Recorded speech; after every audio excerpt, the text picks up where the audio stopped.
Buenas tardes, ¿cómo andan?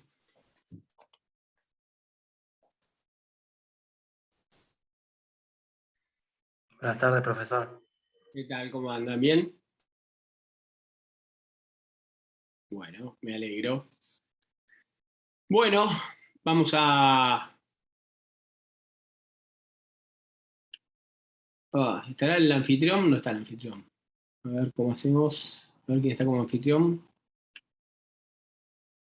Mm, mm, mm, mm, mm, mm.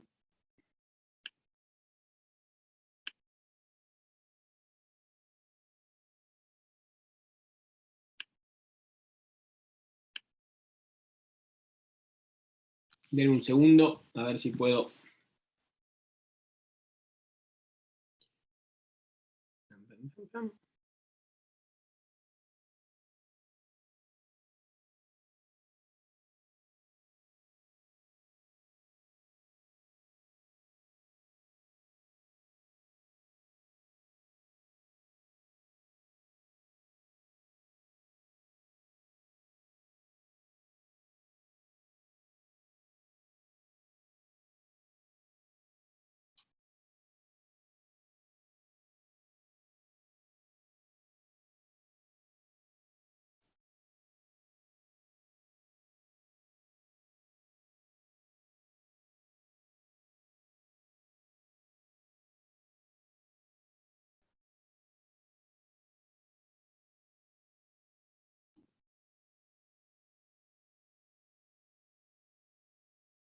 A ver si puedo.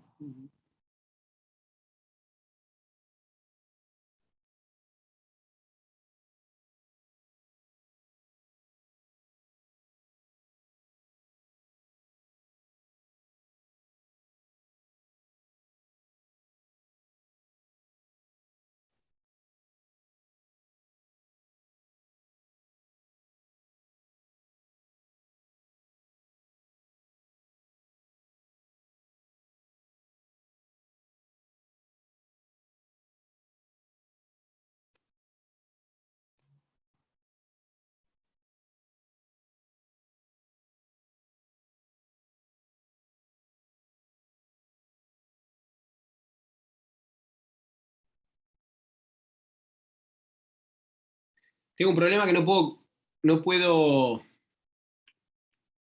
compartirles pantalla. A ver, denme un segundo, a ver si puedo. Estoy escribiendo a la facultad, a ver si me lo pueden habilitar. Si no, denme un segundo, a ver si puedo, si no, abrir una nueva sala. Eh, a ver.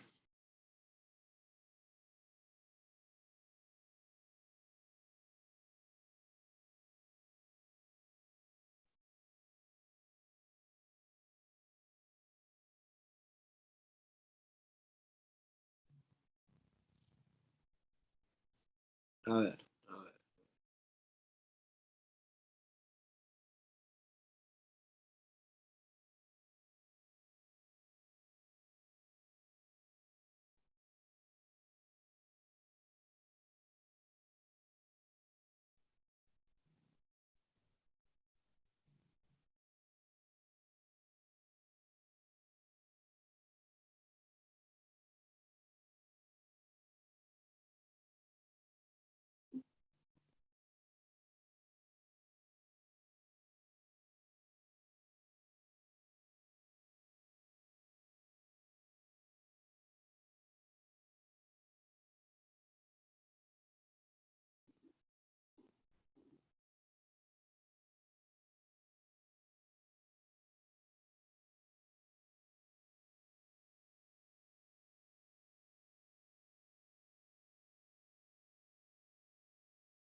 A ver, me iban a habilitar, ya les digo. Bueno, hasta acá, ¿cómo vienen? ¿Dudas? ¿Muchas? ¿Algunas? ¿No? ¿Venimos bien? Bueno.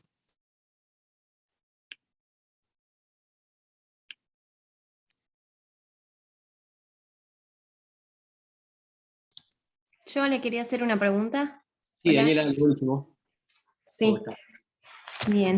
El artículo 197, cuando habla de la limitación al derecho a la preferencia. Ahora lo vamos a ver, justito. Bueno, Buenísimo. era Pero eso. dale, contame. Bueno, si no me lo preguntás, a ver, están entrando las chicas a hacerlo. Cualquier cosita me avisa. Bien. Ahí están. Ah, ahí entraron Secretaría Académica. Perfecto. Listo. Buenísimo, gracias. Muy bien. Perfecto, muchas gracias. Muy bien. Pam, pam, pam, pam. A ver, ¿cuál es el que se ve? Este no. Este no. Creo que no sé qué estoy compartiendo.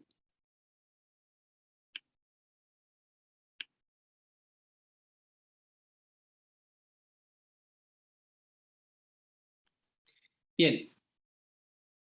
Nosotros habíamos visto la última vez que nos habíamos visto el tema de aumento con prima. ¿Se acuerdan que habíamos visto en qué consistía? Bueno, algunos precedentes, etcétera. Vamos a tratar de ir a lo troncal, ¿sí? Habíamos visto que había 4 grandes precedentes: Augur con Sumampa, Lurie con Ponieman, Bloch Susana con Frigorífico Bloch y Ackerman Julián con Bio Recovery, y después la resolución 7 del 2015 de la IGJ. Bien. En el caso Augur con Sumampa, que es de la Cámara Nacional de Comercio Sala C, del año 1984, lo que se discutía era si estaba bien o estaba mal que se aumentase con prima. Los habíamos visto, ¿no? A los precedentes, sí, recuerdo yo, ¿no? Ahí Chantal me dice que sí. Bueno, en este caso, en líneas generales, lo que se decía era que en principio aumentar sin prima es legal, y que en su caso, bueno, hay que demostrar que el mismo carece de razonabilidad, que su función es la de equiparar la situación de los nuevos socios con los viejos, que son los dos intereses que se contraponen. Por lo tanto, bueno, en principio, la idea de la tutela del accionista estaría dada en principio por el derecho o de suscribir preferentemente o de receder. Si él no ejercía esos derechos, no podía decir que estaba perjudicado, y en principio la prima no era obligatoria. Por lo tanto, salvo que se demostrase que se la usó para un fin espurio, en principio la misma era válida. Esto en los hechos cambia en el caso Lurie con Ponieman, acá ya es la sala B, en el año 97, donde dicen que en principio lo sano es evitar que se perjudique al accionista, al socio, a partir de un aumento de capital. Y por lo tanto, surgiría acá la idea de que la emisión con prima sería obligatoria y sería la diferencia entre el patrimonio neto y el valor nominal de las acciones que se emitieron previamente. Por lo tanto, dice, si lo que tenemos que mirar es al socio que no puede suscribir o que no quiere suscribir, no puede ser que porque salgan o se emitan con prima, de la noche a la mañana pierda un montón de dinero. Pensemos esto: una sociedad tiene 100 millones de dólares, yo tengo el 20%, de la noche a la mañana aumentan el capital, yo no suscribo, con el aumento de capital yo paso a tener el 6 o el 7% de las acciones, automáticamente yo antes tenía sobre 100 millones, el 20% son 20 millones, ahora por no haber suscripto nada más, pasé a tener 7 millones. Entonces, esa pérdida de tamaña cifra es lo que dicen que no se puede permitir a partir de un instituto, por más que sea facultativo. Por lo tanto, dice que la idea de podrá, en verdad, no es que es potestativo, es que en los hechos, mirando el sistema, sería obligatorio emitir con prima cuando haya diferencia entre patrimonio neto y capital social. Llega el caso Bloch con Frigorífico Bloch, donde en este caso se aprovechan de los socios minoritarios que no concurren a una asamblea porque no sabían que había citación para aumento de capital. Y en ese caso lo que se dice es que si bien en principio es una política insusceptible de observación por parte del derecho, decidir si se emite con prima o sin prima, en principio cuando nosotros veamos que lo que se buscó con el aumento de capital sin prima fue licuar la participación de los socios, ahí estamos ante un abuso de las mayorías, hay una afectación del interés social y por lo tanto se produce la nulidad inconfirmable e imprescriptible. Ya en el caso Ackerman con BioRecovery del año 2017, lo que dicen es que en principio lo que busca la emisión con prima es proteger el derecho de los accionistas a mantener el valor real de sus acciones, cuando alguien no suscribe un aumento a la par, que en los hechos no se puede afectar el interés de ese particular. ¿Por qué? Porque se estaría haciendo una transferencia gratuita de dinero, de patrimonio, a favor de los que sí suscriben eso, y eso no puede ser tolerado por el derecho, y por lo tanto, así como hay un derecho inderogable a la suscripción preferente, también hay un derecho inderogable a mantener la integridad patrimonial de la participación del socio. De hecho, la doctora Villanueva dice, un aumento de capital, por más que refuerza el patrimonio de la sociedad, no hace con eso que se cumpla el interés social. El interés social también es mantener la paz entre los socios, la cordialidad entre los socios, y eso no se logra cuando se emite sin prima. En base a todos estos antecedentes, la IGJ en el año 2015 establece en la resolución 7 del 2015, artículo 107, una serie de reglamentaciones que en verdad hasta se puede cuestionar su constitucionalidad. ¿Por qué? Porque establece que si se va a hacer un aumento de capital con efectivo o aplicando el 197, es decir, lo que vamos a ver ahora, que bien preguntaba Daniela, permitiendo el ingreso de terceros a la sociedad, bueno, en esos casos, dice la IGJ, que no te van a inscribir el aumento de capital si el mismo no contempla una prima de emisión cuando las acciones sean, en verdad, inferiores al patrimonio social, al patrimonio neto.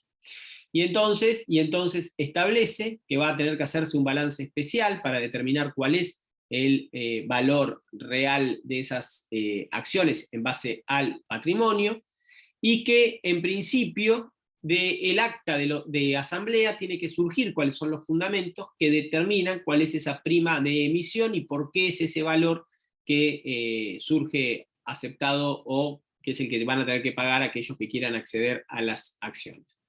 ¿Cuándo no hay que acreditar esto? ¿Cuándo no hay que emitir con prima? Y bueno, algo que se venía decantando de los fallos que veníamos viendo.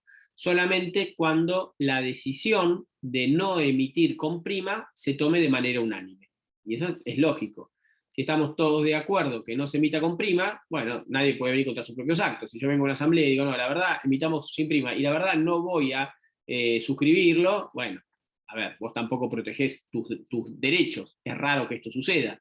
O cuando estamos todos de acuerdo, decimos, bueno, vamos a suscribir todos preferentemente, y acordamos que automáticamente no se aplique la prima de emisión. Si hay decisión unánime, entonces no hace falta, es decir, se puede evitar la prima de emisión.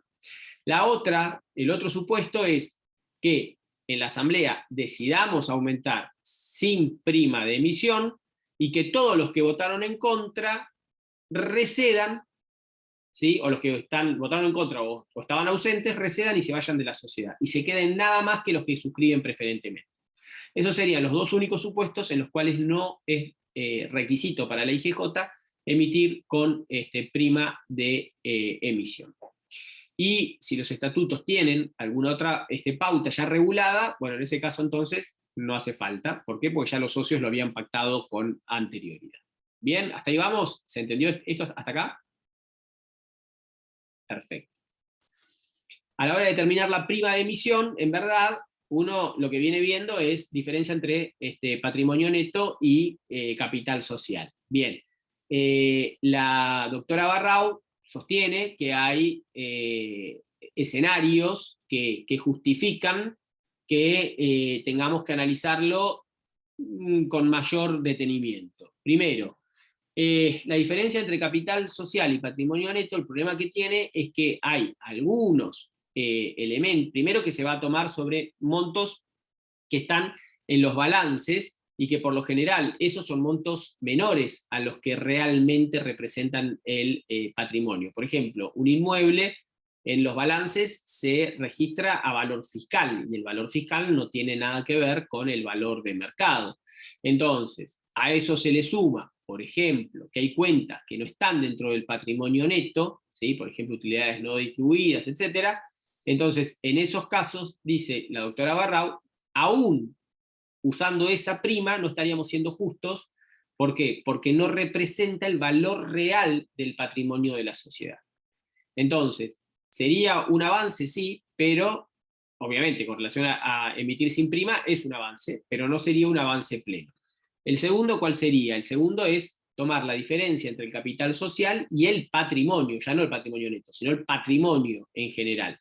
En este caso, lo que se determina o lo que se toma como relación es lo que vale la empresa en el periodo actual realmente. Y en este caso, entonces, se establece cuál es ese monto y sobre ese se computa la prima. ¿Cuál es el cuestionamiento que le hacen algunos? Es mucho más justo que el anterior, pero aún puede resultar injusto en algunos casos, por ejemplo, en aquellas sociedades en que hay un intangible que no forma parte de los estados contables, como es el valor llave, que es la clientela, la fama, etc. Bueno, el nombre comercial. Entonces, en esos casos, en realidad se dice que tendríamos que ir a un último, una última pauta para determinar el valor, que sería la diferencia entre el capital y el valor de la empresa. Y aquí de lo que se busca o lo que se considera es tanto el patrimonio social, pero además se van a tomar el valor llave, las posibilidades de generar utilidades en el futuro, algo que está muy vinculado con la idea de la empresa en marcha. Bueno, en este caso el tema es, o el problema puede ser que sea muy justo, pero que la prima termine siendo tan alta que desincentive a los socios o a los terceros a suscribir ese aumento de capital. Bien, esto no se puede... volví para atrás. Bien. Hasta ahí entonces estamos bien. Vamos ahora a reducción de capital. A ver, hasta ahora hemos visto aumento de capital, bárbaro. ¿Qué pasa con la reducción del capital? La reducción de capital puede ser voluntaria o puede ser forzosa. Bien. La reducción es voluntaria ¿cuándo? Bueno, cuando los socios, en realidad, por asamblea extraordinaria, en algún momento dicen, la verdad, en principio, el capital que tenemos es desmedido para el funcionamiento de la sociedad, no tiene sentido que tengamos tanto capital ocioso y demás. En ese caso, entonces, se va a poder hacer, pero con un informe fundado del síndico, obviamente siempre que tengamos un síndico, se va a poder explicar y justificar, y para llevarlo adelante, una vez que los socios, la asamblea decide hacer esa reducción voluntaria del capital, el paso siguiente nos lleva a algo que vimos en su oportunidad. ¿Se acuerdan ustedes cuando hablábamos de, por ejemplo, fusión, o cuando hablábamos de esos procesos o escisión en los cuales se afecta el patrimonio de los terceros? Entonces, en este caso lo que hay que hacer es algo similar a lo que vimos allí. Esa idea de publicar edictos por el término de 3 días, ¿para qué? Para avisarle a los acreedores que la garantía que ellos tienen, que es el capital en principio, se va a reducir.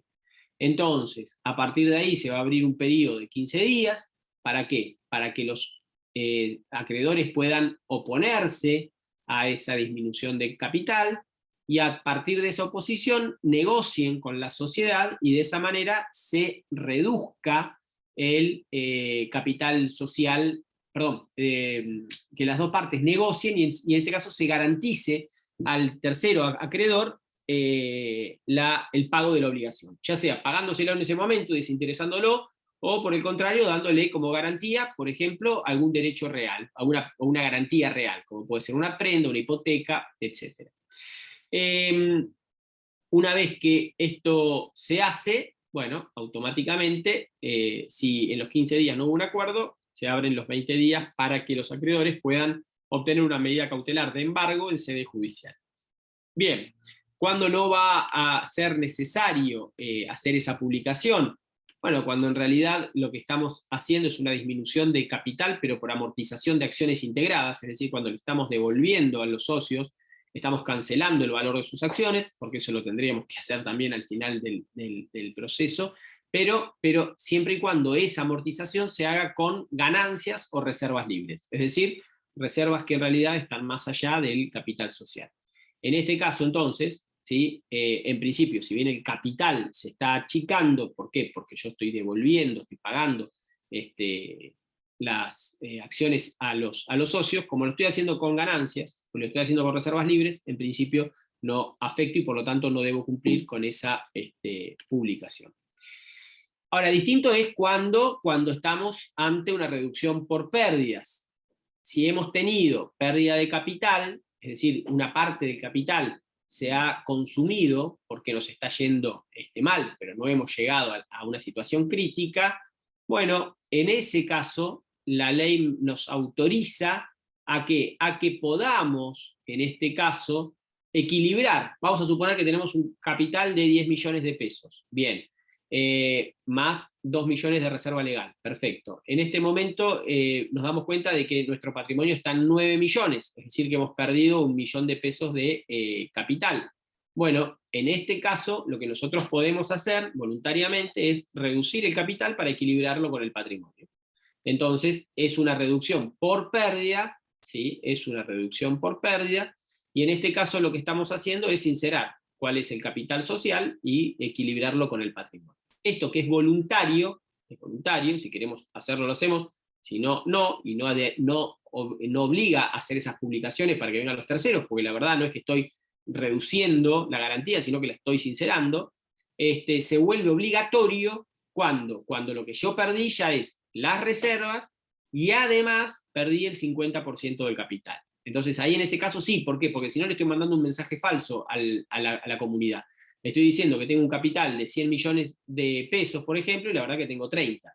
Bueno, entonces en ese caso, como se ha consumido, bien, capital y el 50%, perdón, las reservas, el 50% del capital, ahí estoy obligado a hacer esa reducción.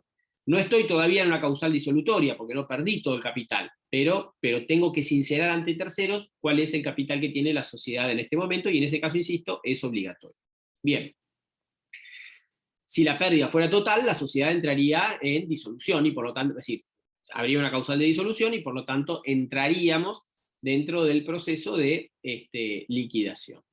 Pero ustedes también recordarán que cuando vimos disolución, decía expresamente que una de las cosas que se podían hacer para evitar la disolución, la liquidación de la sociedad, es que si yo compruebo que hemos perdido todo el capital, puedo reintegrar total o parcialmente, o puedo aumentar el capital social, y en consecuencia yo salvo a la sociedad de la liquidación. ¿Dónde estaría la diferencia entre reintegro y aumento? Bueno, si yo tengo un capital de 1 millón y por eso emití 100 acciones, si hago reintegro, lo que estoy haciendo es entregarle o regalarle plata a la sociedad para mantenerla viva. ¿Bien? Entonces, supongamos que yo integro, no sé, 600.000 pesos. Bueno, esos 600.000 pesos a mí a cambio no me van a dar nada. Son 600.000 que ingresan como una liberalidad, y por lo tanto la sociedad se salvó de la disolución. Ahora, aumento de capital es distinto. Yo si, por ejemplo, tengo un capital de 1 millón, bueno, en este caso digo, lo llevo a 3 millones, por lo tanto, integramos 2 millones de pesos y me van a emitir acciones por esos 2 millones de pesos nuevos que yo emito. En este caso, entonces, yo voy a recibir automáticamente acciones nuevas. Lo que pasa que, claro, van a representar, en verdad, el capital va a tener un capital de 3 millones, pero el patrimonio van a ser 2 millones, porque son lo que integré en este momento. Sin embargo, ya estoy con un capital con una sociedad que tiene capital, y por lo tanto la sacamos de la instancia de disolución. ¿Hasta ahí se entendió algo o no? ¿Sí? ¿Venimos? Bien, perfecto. Muy bien.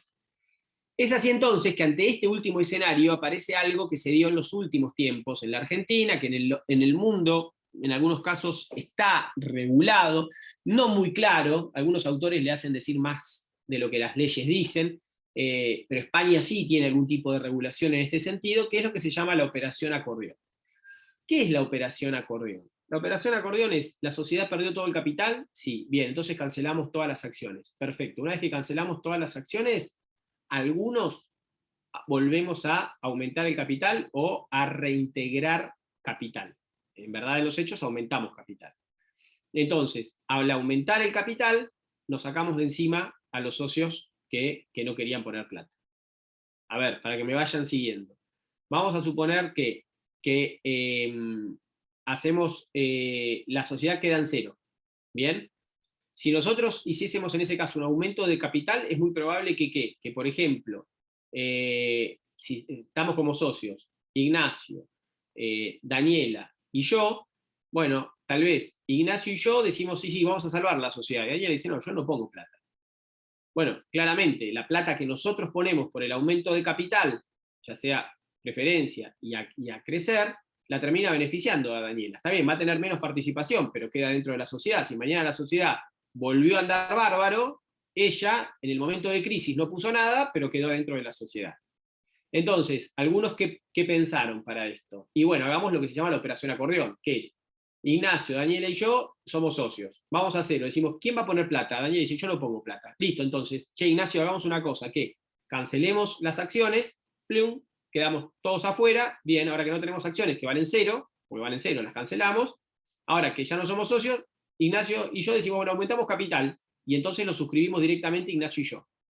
Entonces, como suscribimos nosotros dos, quedamos como únicos socios. Daniela quedó afuera. Si a la sociedad mañana le va bárbaro, bueno, nosotros dos que la salvamos a la sociedad somos los que nos llevamos el capital. Esto genera entonces controversia. ¿La podemos sacar a Daniela a partir de esa cancelación porque ella no quiso poner plata en el aumento de capital? ¿O ella tenía derecho a quedarse igual porque era socia y estuvo desde tiempo antes de este fenómeno? Bueno, en este caso, cuando son supuestos de este tipo, lo que hemos tenido es resoluciones administrativas y jurisprudenciales contradictorias. Sobre todo, en realidad, administrativas. En el caso Montrealex y Red Celeste y Blanca, S.A., en el año 2005, la resolución fue a favor. Se dijo que en realidad no había mayor problema, que en los hechos la cancelación y aumento de capital a posteriori no tendría gran afectación, no se entra mucho en detalle y se lo considera válido. Pero ya más acá en el tiempo, en la década del 10, en los casos Comital, Convert y Microsiga, la IGJ dice, no, esta es una herramienta que en realidad perjudica a los más débiles o a los que no tienen plata para poner, y justamente los expulsa de la sociedad. Por lo tanto, considera que la operación acordeón es inválida. Bien, pero insisto, en líneas generales no hay una regulación legal sobre la misma, tenemos estas dos posturas contradictorias, y en base a eso, bueno, es el escenario que hoy se presenta. ¿Cuál es el problema de la operación acordeón? Insisto, como nos quedamos en cero, cancelamos todas las acciones y el que no quiere suscribir el aumento se quedó afuera. El que suscribe el aumento se queda adentro. No es algo que había pensado la ley. La ley había pensado, en principio, que si la sociedad queda en cero, se disuelve. Para salvarla, o se reintegra o se aumenta. Si alguien reintegra o alguien suscribe aumento, los otros siguen teniendo su participación. Por lo tanto, quedarían siendo socios. Esa es la discusión, ¿sí? Como la ley no lo regula, para algunos sería ilegal, para otros, como la propia IGJ al comienzo era legal, en el caso Celeste y Blanca S.A. y Montrealex, y después cambió su criterio y empezó a decir en Comital Convert S.A. y Microsiga que no es válida la operación acordeón. ¿Se entendió la operación acordeón? ¿Seguro? Daniela, Ignacio. Profe, pero hoy en día si alguien hace la operación acordeón, ¿qué pasaría entonces? ¿Es como que depende del criterio? Buena pregunta. Depende criterio, depende jurisdicción. Porque este criterio es de la IGJ. Capaz que vas a Córdoba y en Córdoba te dicen que es válida. Claro. ¿Bien? Entonces, bien. El problema es, al no tener una normativa expresa, está sujeto a lo que digan primero las autoridades administrativas y después los tribunales, porque ponele que vos vas, IGJ te dice, no te lo inscribo, lo recurro ante la Cámara y me toca una sala de la Cámara Comercial que me dice, no, tenés razón, la verdad que esto está mal, y capaz que me va bárbaro, y capaz que me toca otra sala y me dice, no, tiene razón la IGJ. Entonces la verdad Claro. es que el problema de Pero esto es la consecuencia va a ser que te lo declaren nulo, no es que vas a tener aparte responsabilidad por haber querido hacer eso. no, en principio lo que voy a tener como problema es, si lo hice, podría hasta tener alguna acción por daños por parte del socio que quedó excluido, si es que acreditase algún daño en ese momento, ¿sí? Claro. La segunda es que me determinen, por ejemplo, que la sociedad ya estaba en proceso de liquidación, y que no alcanzó lo que yo hice, porque era inválido. Habrá que ver las consecuencias en cada caso concreto. Pero Claro. en principio, insisto, es una situación que al no tener, yo ahí a ver si se los puedo subir, una info que les había separado, bueno, si no se las voy a subir ahora al campus, donde expresamente están las consecuencias de, a ver, dame un segundo, operación, pensé que lo había subido, no, lo tengo acá.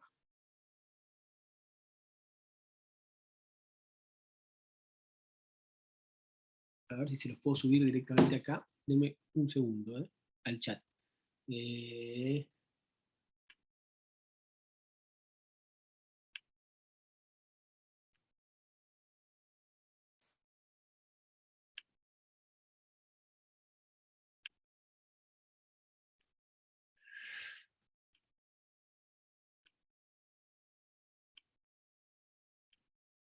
Entonces, como les decía, la idea, como bien dice Nissen, es que la riqueza que antes era inmobiliaria, que era tener la tierra, la propiedad, se convirtió en mobiliaria. Un poco lo que hablábamos recién. Jeff Bezos superó su propia fortuna. ¿Y cómo lo hizo? Y como las acciones de la sociedad subieron un 4,4%, bueno, a partir de ese momento su fortuna aumentó a 171.600 millones y superó la riqueza que tenía esta sola persona unos días antes, que era de unos años antes, que era de 167.700 millones. Es decir, va cambiando la riqueza según si las acciones suben o no. Ahora, dice, esto que en el primer mundo parece ser una regla, no es aplicable en la Argentina, por 3 razones. Primero, porque el grueso de las sociedades anónimas argentinas son cerradas, porque son justamente sociedades dueñas de pequeñas y medianas empresas, no cotizan en bolsa. Entonces nadie compra acciones y por lo tanto al no tener cotización no tienen esas variaciones. Segundo, el mercado de capitales nuestro y la concentración en muy pocas manos de las participaciones de control de las compañías que cotizan, hace que en realidad en los hechos la gente no invierta en acciones. Por lo tanto, no hay esa corporización de la riqueza como la que vimos recién en el primer mundo. Y en tercer lugar, en nuestro país, atento a la volatilidad que tienen casi todos los títulos y el desconocimiento que hay de esos mercados de inversión, hace que el grueso de la ciudadanía se vuelque a las inversiones bursátiles, a las inversiones inmobiliarias, es decir, hacia el ladrillo. Si nosotros vamos a la regulación en la ley de sociedades, en primer lugar lo que vamos a ver es que todas las acciones de una sociedad van a tener igual valor. El que le queramos poner, pero van a tener igual valor. Si yo digo que las acciones van a valer 500 pesos, todas van a valer 500 pesos. Si digo que las acciones van a valer 2.000 pesos, todas las acciones de la SA van a valer 2.000 pesos. ¿Bien?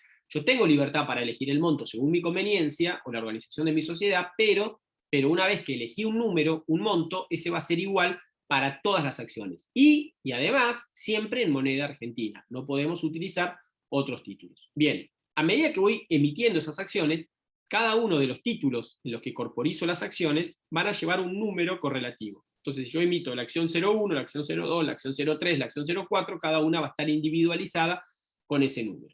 Y a su vez, van a llevar la firma de un director y un síndico, por lo menos, si es que hay sindicatura, y a su vez se puede permitir que en vez de firmar a mano, se pueda utilizar un facsímil, es decir, estas formas de impresión de los mismos.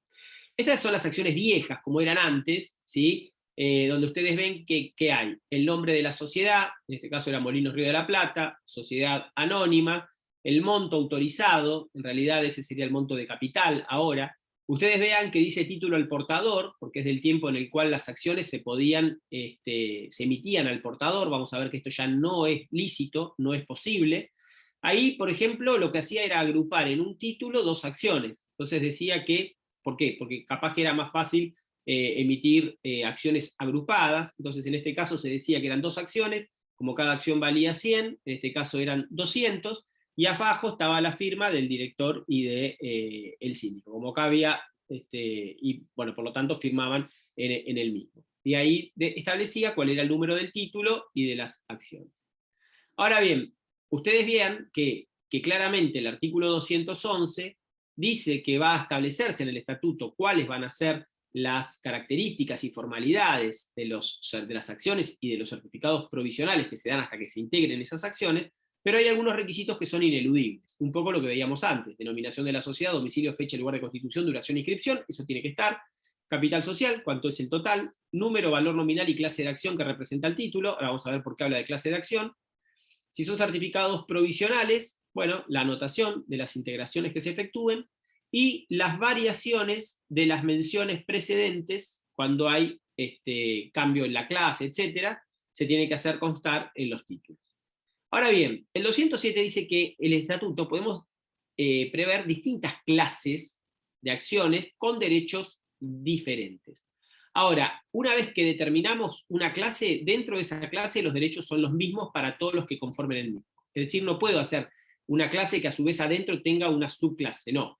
Lo que tenemos acá es clases de acciones, con lo cual yo puedo darle el nombre que quiera. Acciones clase A, acciones clase B, acciones clase C, le puedo poner acciones Platinum, acciones oro, acciones plata, le puedo poner acciones esenciales, acciones generales, y acciones, el que ustedes quieran ponerle el nombre, pero dentro de cada una de ellas tienen que conferir los mismos derechos. Es así que lo que vamos a ver es que tenemos una clasificación según cómo circulan esas acciones. Después vamos a ver una clasificación según los derechos que confieren esas acciones. Bien, por la forma de circulación, ¿cómo son? Bueno, la ley todavía sigue hablando en el 208 que los títulos pueden representar una o más acciones, lo que veíamos antes. Era un título, pero tenía dos acciones adentro. Bien, entonces yo puedo hacer un título para cada acción, o puedo hacer un título, por ejemplo, que diga que esto representa 10 acciones. Y entonces cada uno de los títulos, los cartones, dice que tienen o representan 10 acciones. Esto se entiende, ¿no? Sí. Bien. Ahora, ¿cómo se transmiten? ¿Cómo circulan? Bueno, en los orígenes, ¿se acuerdan ustedes que cuando hablábamos de las acciones dijimos que las acciones surgían que justamente de que eran un instrumento que lo que me daban era cuando volvía en el año 1600, 1700, volvía y se liquidaba lo que había producido esa empresa en otro continente, si a mí no me pagaban, yo tenía con ese título acción para exigir el cumplimiento. De ahí venía el nombre de acción. Como era un título separado y yo a veces no podía esperar que llegara el navío, que llegara la empresa, yo lo transmitía. ¿Y se lo transmitía a quién? Y se lo cedía, vendía a ser a alguien, y ese, por tenerlo consigo, ya tenía derecho a ir a reclamar. Es decir, el que portaba el título, el que portaba la acción, acreditaba que tenía los derechos. Bueno, en los orígenes de las sociedades anónimas, las acciones se emitían al portador. ¿Esto qué significaba? Yo lo tenía conmigo, bien. Me encuentro con Chantal, le digo, Chantal, ¿me lo tenés? Desde el momento que yo le doy a Chantal para que me tenga las acciones, en ese momento Chantal era la socia, porque quien las portaba era el accionista. Donde Chantal me las devolvía, yo pasaba a ser el accionista. Entonces así, si yo venía y decía, Agustina, te vendo mis acciones, y Agustina me decía, te las compro, perfecto, yo se las entregaba, nada más. Entonces era absolutamente anónimo, por eso las sociedades eran anónimas, porque nadie sabía quiénes eran los socios, porque era imposible saberlo, porque al ser el portador, se entregaban, y por consiguiente, uno nunca sabía quién era. Nos entregábamos cuando, el día de la asamblea, porque yo tenía que ir y depositar las acciones, para demostrar que ningún otro las iba a tener. Entonces yo iba a la asamblea, y una vez que terminaba la asamblea me las devolvían, y ese era el único momento en que me podían identificar como socio. ¿Bien? ¿Hasta ahí vamos? Ahora, la ley regula a esas al portador, porque así era en el año 72, podía haber acciones al portador. Luego tenemos las acciones nominativas. Las nominativas son aquellas que llevan el nombre del socio. Entonces por eso viene de nominal. de nombre, ¿bien? Vienen con el nombre de quién es el socio. Y esas nominativas podían tener dos procesos. Podían ser endosables, como es un cheque, hoy vieron un cheque de pago diferido, yo lo puedo endosar y se lo puedo pasar a Ignacio, e Ignacio se lo puede pasar a Daniel y Daniel lo presenta al cobro. Bueno, esto es igual, yo lo único que hago es firmarlo atrás. Bueno, acá la idea de la acción nominativa endosable es que yo dice que está mi nombre, pero yo después firmo atrás con mi nombre y te lo transfiero a Agustina. Agustina a partir de ese momento es la accionista, porque tiene el endoso, es decir, mi firma, cosa que no era necesaria en el portador era simple entrega. Acá yo tengo que firmarlo. La no endosable es aquella que, como los cheques cuando se cruzan, no las puedo transmitir con un endoso. Tengo que cederlas. Y en ese caso, entonces, es cuando tengo que avisarle a la sociedad y se registra la transferencia. Entonces, a partir de ahí, ya no hay socios desconocidos. La manera de acreditar que soy socio es que esté registrado en el registro que lleva la sociedad. Y las escriturales son aquellas en las cuales no hay cuerpo, no tienen corporeidad, es un registro, ¿sí?, simplemente contable, donde dice que yo tengo tantas acciones. Es decir, que no hay un instrumento separado. Esto hace a la desaparición, a la inmaterialidad de los títulos. Bien. Con lo cual, el estatuto que dice que se puede autorizar que todas las acciones o algunas de sus clases no se representen en títulos, que sean así escriturales. Ahí en ese caso se van a llevar en cuentas que están a nombre de los titulares, que la puede llevar tanto la sociedad o lo puede llevar una caja de valores o un banco comercial o un banco de inversión. Hasta acá venimos bien, tenemos claro cuáles son los 4 supuestos. Muy bien. El 8 de noviembre del 95, en medio de la crisis del tequila en la Argentina, Cavallo toma una decisión, el superministro de ese tiempo. ¿Qué dice? Señores, hay mucha evasión, y cuando vos tenés sociedades que tienen acciones al portador, el problema es que no podemos saber quiénes son los socios, entonces no los podemos obligar a tributar. Y entonces se terminó a partir de este momento la acción al portador. Y se dicta la ley de nominatividad de títulos valores privados. Si dijimos que las acciones son un título valor, automáticamente la norma era aplicable. Y así lo dice expresamente el artículo 1. Dice, los títulos valores privados emitidos en el país y los certificados provisionales que los representen deben ser nominativos, no endosables. También podrán emitirse acciones escriturales conforme a las prescripciones de la Ley de Sociedades Comerciales 19.550 y sus modificatorios. Es decir, desapareció, a pesar de que lo regula nuestra Ley de Sociedades, como vimos antes, desapareció la acción al portador y desapareció la acción nominativa endosable. ¿Cuál quedó? Nada más que la nominativa no endosable, es decir, aquella que se registra ante el registro que lleva la sociedad, o la escritural que lleva la sociedad o que lleva una caja de valores, banco de inversión o comercial. ¿Bien? ¿Hasta acá venimos bien? Perfecto. La segunda clasificación es por los derechos que me otorga la acción.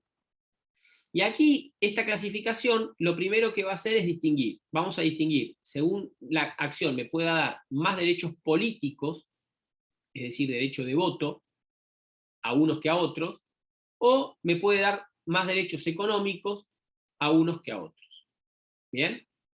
Dentro de la primera clasificación, que es justamente la de los derechos políticos, el derecho de voto, ¿sí?, la regla es que cada acción me va a dar derecho a un voto por acción. Esto parecería ser lo más ecuánime, claro.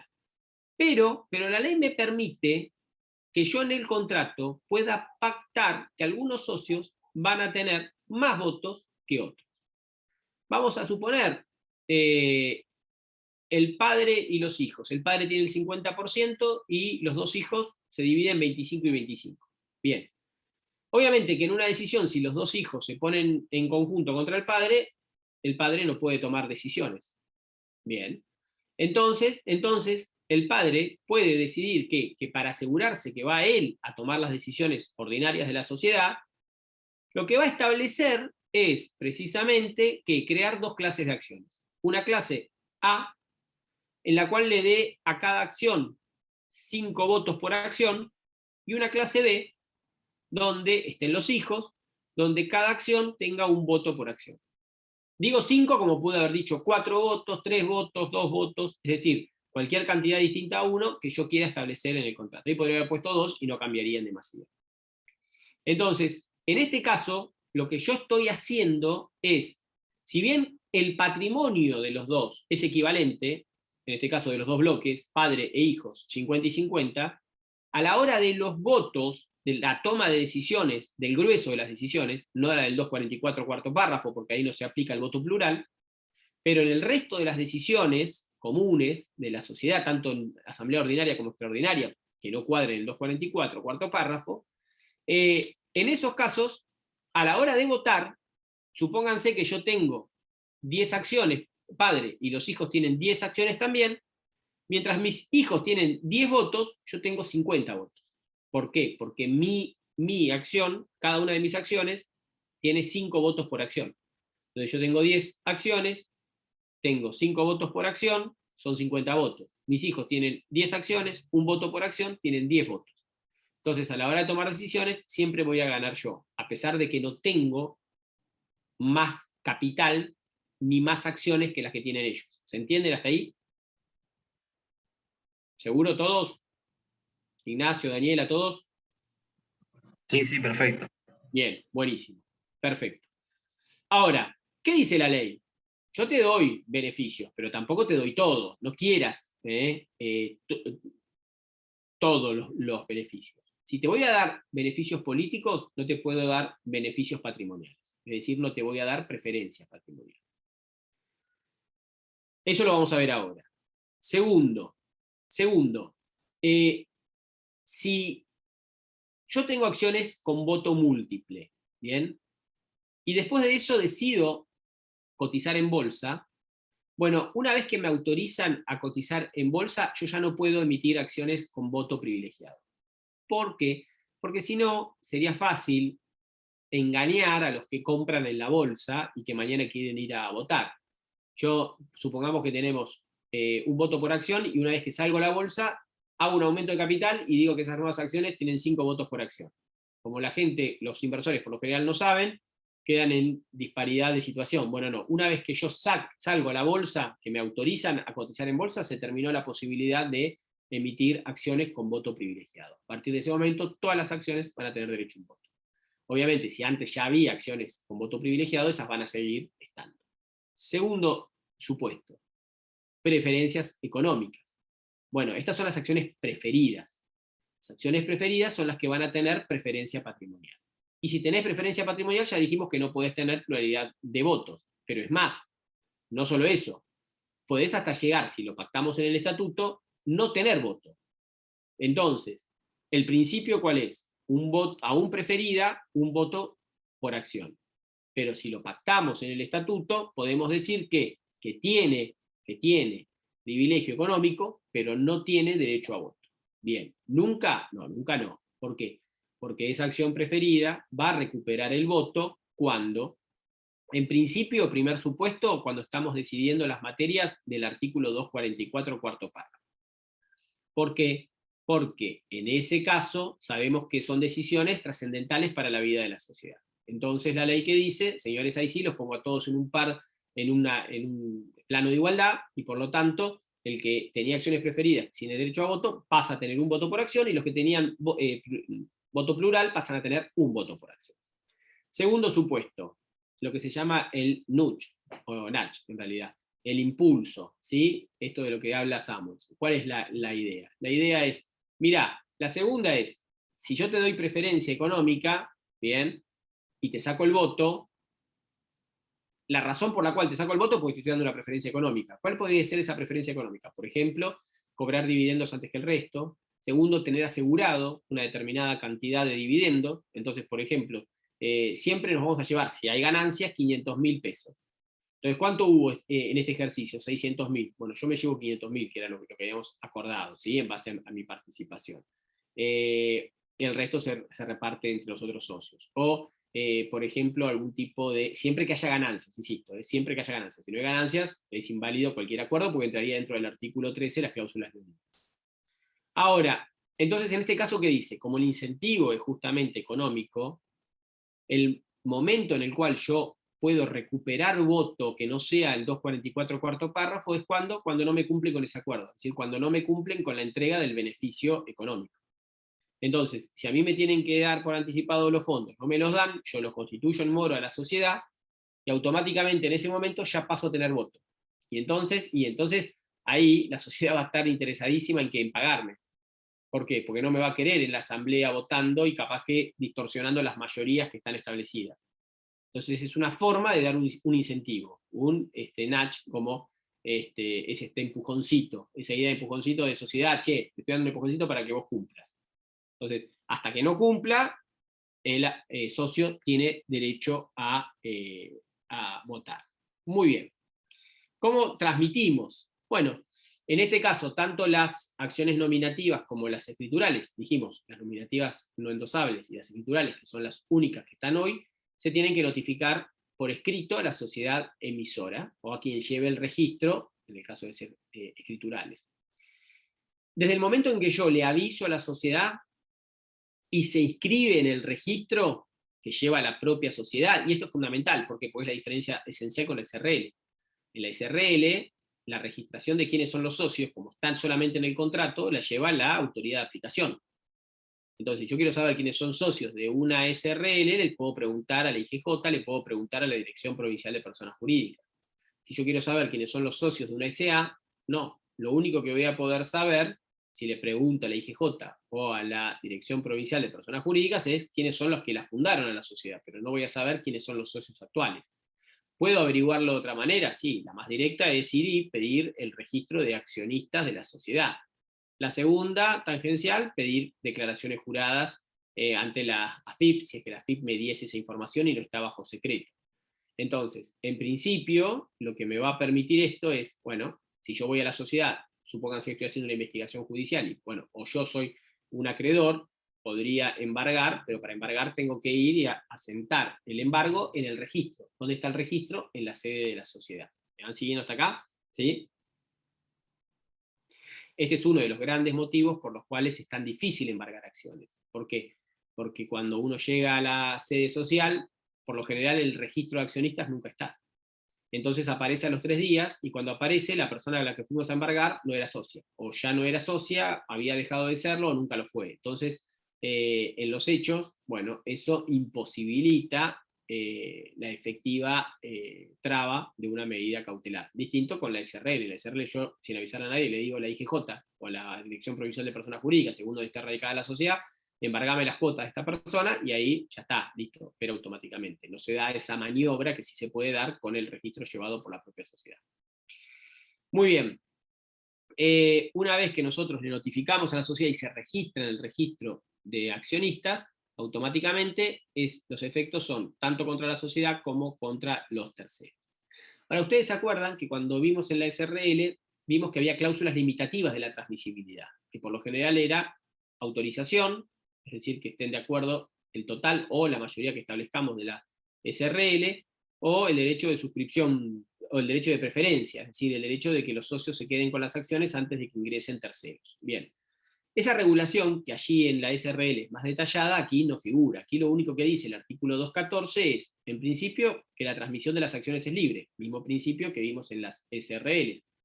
Pero también dice aquí que se puede limitar la transmisibilidad de las acciones nominativas o escriturales sin que pueda importar la prohibición. Ahora, como en este caso, lo que uno por lo general va a transmitir son los títulos, lo que dice la ley es que esas limitaciones a la transmisibilidad deben figurar en el título.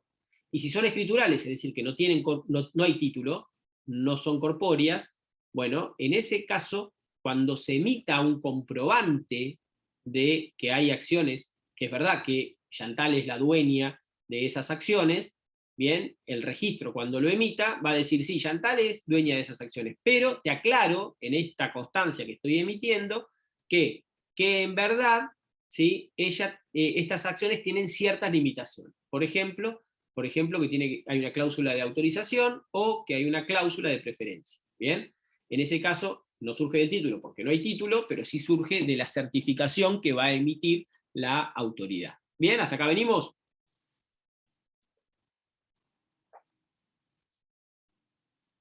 Bueno, vamos a suponer que sí, que venimos. Bien, bien. En este caso, entonces, en el año 93, en el caso El Chañar, se discutía, dice, tratándose de acciones nominativas, el estatuto puede prever cláusulas que limiten la transmisibilidad. ¿Por qué? Porque tienden a resguardar el ingreso a la sociedad de personas o grupo de personas que no respondan a los mismos intereses para mantener la cohesión del grupo, la hegemonía de la conducción y evitar perturbaciones en la marcha de la sociedad.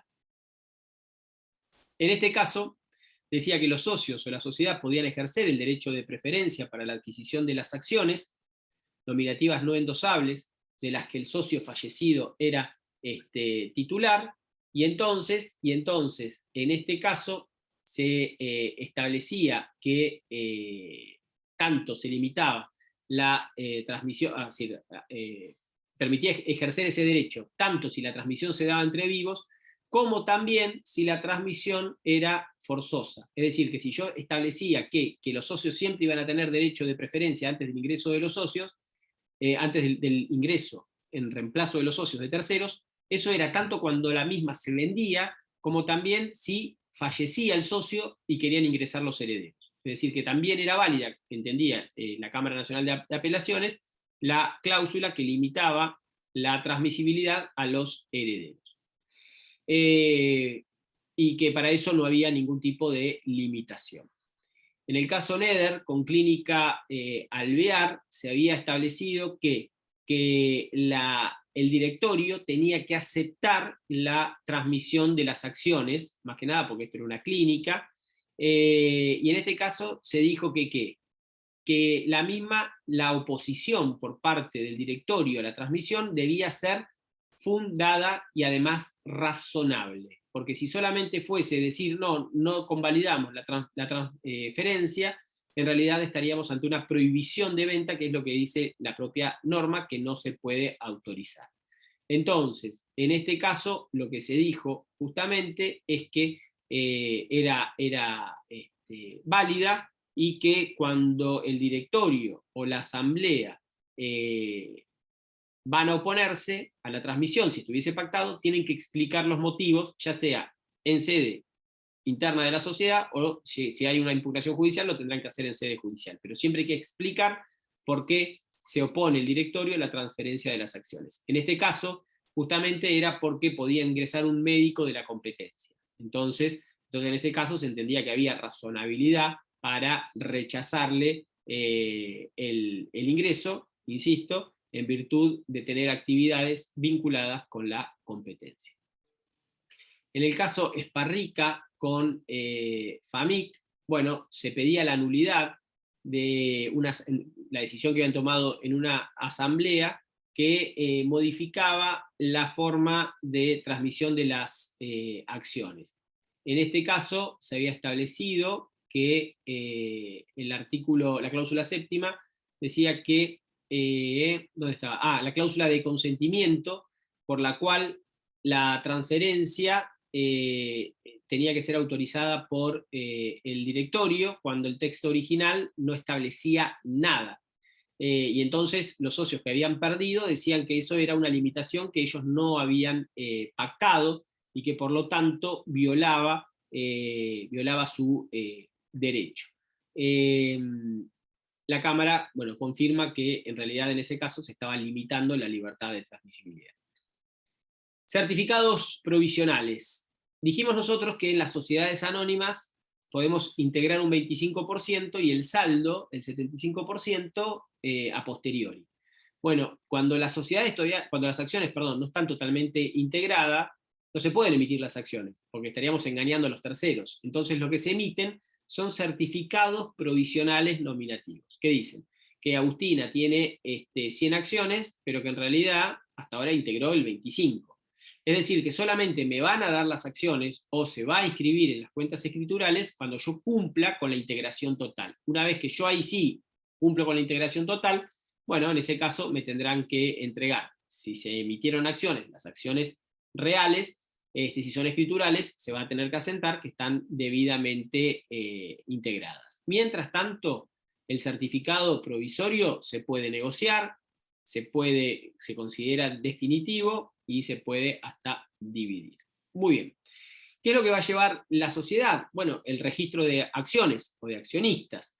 Va a tener las mismas formalidades que vimos para los libros de comercio, que regula ahora el Código Civil y Comercial. ¿Y ahí qué se va a asentar? ¿Cuál es la clase de acciones que tenemos, si es que las hay? Si hay clases de acciones, cuáles son los derechos y obligaciones que tiene cada una de ellas. Vamos a poner cuál es el estado de integración de las acciones, si se integraron totalmente, parcialmente, cuánto.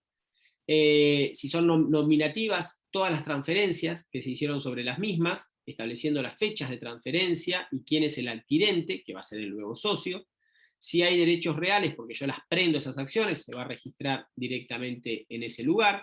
Si convertimos los títulos, porque se emitieron nuevos, por ejemplo, porque hay más acciones, entonces hacemos títulos nuevos, lo vamos a establecer, y cualquier otra mención que sea necesaria. Aquí, por ejemplo, en realidad jamás un registro podría tener eso con Liquid. Lo hicimos para cambiar los nombres originales, pero, porque eso sería inválido. Pero ustedes vean que, por ejemplo, tenemos cuál es el capital de la sociedad, en este caso eran 13.000 pesos, estamos hablando 13.000 acciones. Tenemos los dos socios, Pérez y Percy. ¿Cuándo fue que se constituyó? El 30 de diciembre del 2010. Bueno, ahí figura. ¿Cuál es el certificado? Se emitieron acciones. ¿Cuántas acciones? Bueno, del 1 al 13.000, y entonces ahí ¿qué figura? Figura que Pérez tiene de la acción de la número 1 a la 10.000, tiene 10.000 acciones, cantidad, mientras que ¿cómo se llama? Mientras que la otra socia, Percy, tiene de la 10.000 a la 13.000, es decir, que tiene 3.000 acciones.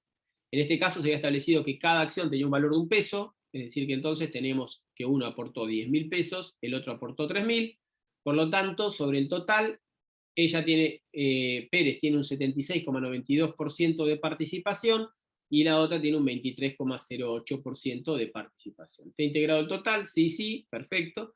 Y después, en las otras hojas que no se ven ahí acotado, lo que va a figurar son las transferencias y cualquier tipo de anotación. ¿Bien? ¿Hasta ahí venimos? ¿Vamos? Perfecto. Muy bien. Pregunta, ¿desde cuándo surte efectos la transmisión? Como lo había dicho claramente la ley, desde la inscripción en el libro respectivo. A partir de ahí yo puedo poner la condición de socio. Es decir, que solamente soy socio con la inscripción en el libro respectivo. Antes de eso, no soy socio. Tengo sí el derecho a que me registren, pero si yo hago el contrato, hasta que no voy y le aviso a la sociedad, yo no soy socio, ni la vendedora deja de ser socio. En este caso, por ejemplo, se hizo una cesión de herencia, y entonces con la cesión de herencia se presenta en una asamblea uno de los sesionarios, que le dicen, no, usted no puede participar. ¿Cómo no? Si en realidad yo tengo la cesión. No, hasta que el juez de la sucesión no ordene la inscripción de la cesión en el registro de accionistas, ahí recién usted va a tener la legitimación. Entonces, si yo compré, es decir, me hicieron la cesión de derechos hereditarios, voy a ir al juzgado, voy a decir que me cedieron esos derechos, entre esos derechos están las acciones, le pido al juez que le ordene a la sociedad que inscriba el registro de la transferencia. A partir de ese momento, recién yo, tercero, que adquirí los derechos hereditarios, me puedo presentar en la sociedad como socio. Bien, se pueden embargar, usufructuar, un poco lo que veíamos recién. El caso del usufructo, ¿se acuerdan ustedes que el usufructo es una división de la propiedad? A ver, más que de la propiedad, se divide entre el uso y goce de la propiedad y la titularidad. Es decir, yo me comporto como dueño, pero no tengo el dominio, el usufructuario, ¿no? Esto es muy común, por ejemplo, cuando se quiere evitar antes de la muerte una sucesión. Entonces, por lo general, yo le dono a los herederos, pero me reservo el usufructo. Con lo cual, yo me comporto como dueño de la cosa, a pesar de no tener la titularidad del bien, pero puedo usar, puedo gozar y puedo disponer jurídicamente del bien, ¿no? Podría hasta alquilarlo, etc. Bien, en principio. Lo que no podría es modificarlo, hacer un edificio, 3 pisos más, no. En principio, eso que lo vimos para los inmuebles, por lo general, también se puede hacer en el marco de las acciones. Entonces, yo me quedo como nudo propietario, ¿bien? Yo le dono o le transfiero mis acciones a mis herederos, por ejemplo,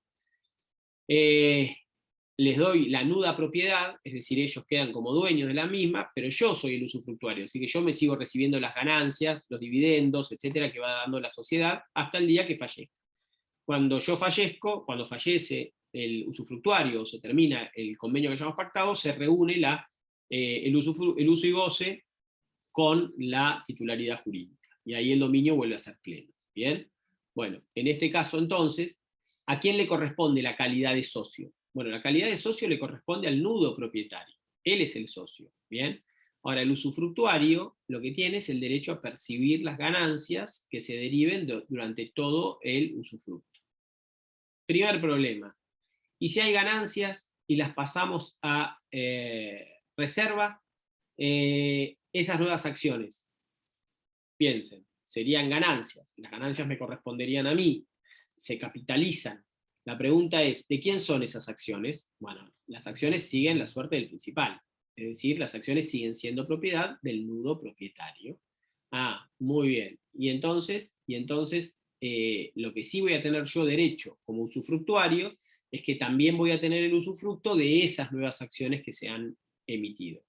Pero nada más. No tengo el derecho a la titularidad de esas acciones. Dijimos que se podían embargar, que se pueden dar en prenda, sí. En este caso, tanto el titular del derecho real, es decir, aquel que es el sujeto activo de la prenda, el acreedor,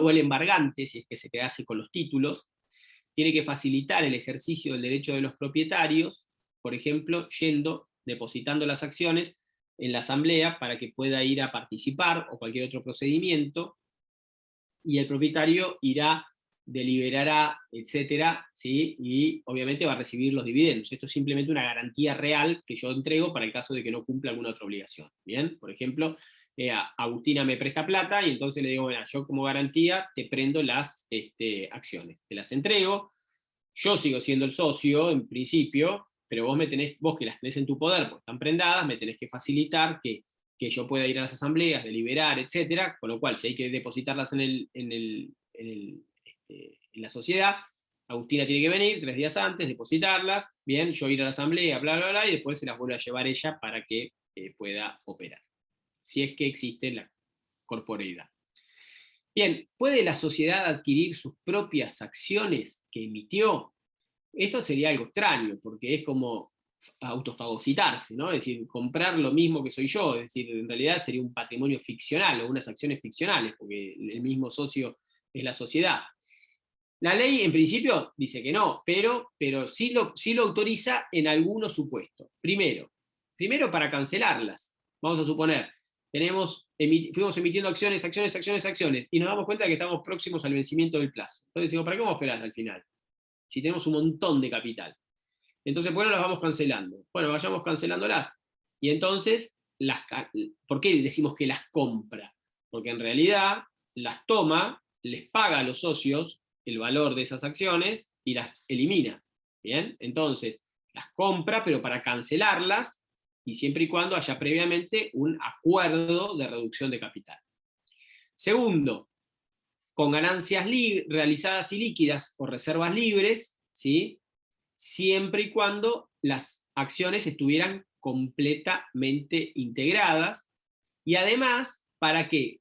Para evitar un daño grave. Es decir, hay un daño grave para la sociedad, por ejemplo, no sé, que las quiere comprar la competencia. Entonces, tomo ganancias realizadas y líquidas o reservas libres, y con eso compro esas acciones, ¿bien? ¿Para qué? Bueno, para evitar ese daño grave que sería, por ejemplo, que ese socio que las quiere vender se las venda a un competidor. ¿Bien? Supuesto. Un supuesto. Y la otra es, compro otra sociedad, por ejemplo, ¿sí? Vamos a suponer que hay una fusión, y en este caso, entonces, yo incorporo esa sociedad, o compro las acciones de otra sociedad que está en el mercado, ni siquiera fusión, voy y compro las acciones, y entre los activos que tiene esa sociedad están acciones de mi empresa. Bueno, ese sería otro supuesto donde estaría autorizado, ¿bien? Porque no es que las compro directamente, sino que las recibo dentro del paquete de la otra sociedad que estoy adquiriendo.